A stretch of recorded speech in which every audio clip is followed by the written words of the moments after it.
Assalamualaikum warahmatullahi wabarakatuh. Perkenalkan, nama saya Harisma Fitriani. Saya dari Prodi MPI, NIM saya 2121010338. Di sini saya akan menjelaskan tentang mukam dan mutasyabih. Mukam adalah sesuatu yang dikukuhkan, jelas, fasih, dan dapat membedakan antara hak dan yang batil.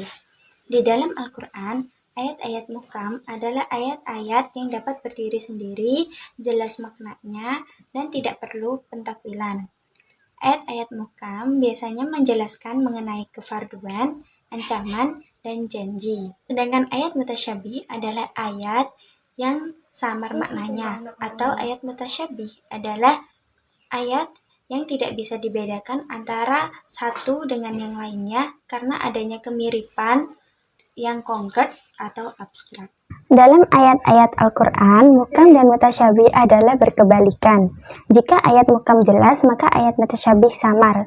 Jika ayat mukam tidak perlu pentakwilan, maka ayat mutasyabih memerlukan pentakwilan.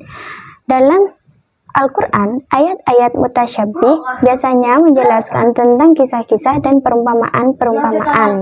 Selain itu, ayat mutasyabih memiliki makna yang mujmal atau double. Contoh-contoh ayat mukam dan mutasyabih. Contoh ayat mukam adalah wa ahallallahu al-bai'a wa harrama riba, dan Allah telah menghalalkan jual beli dan mengharamkan riba. Terdapat di surah Al-Baqarah ayat 275, di mana kita tidak perlu mentakwilkan karena maknanya sudah jelas. Sedangkan contoh ayat mutasyabih adalah wa fakihatan wa abba, yang artinya buah-buahan serta rumput-rumputan. Terdapat di surah Abasa ayat 31. Makna rumput-rumputan diambil dari kata abba yang ditakwilkan di surat sesudahnya, yaitu mata alakum wa li an'amikum, maka diperolehlah makna rumput-rumputan tersebut.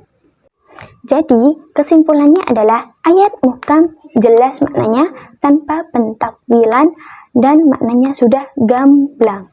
Sedangkan ayat mutasyabih harus melalui pentakwilan dan samar maknanya. Dan beberapa ayat mutasyabih hanya Allah yang mengetahui maknanya, seperti kapan terjadinya hari kiamat, turunnya Imam Mahdi, munculnya Dajjal, dan ayat-ayat dan huruf-huruf muqatta'ah lainnya. Sekian dari saya, kurang lebihnya mohon maaf. Sebelumnya saya pernah mendengar suatu kata-kata dari guru saya, yaitu perluaslah apa yang kau ketahui dan carilah tahu apa yang belum kau ketahui. Saya Harisma Fitriani pamit undur diri. Assalamualaikum warahmatullahi wabarakatuh.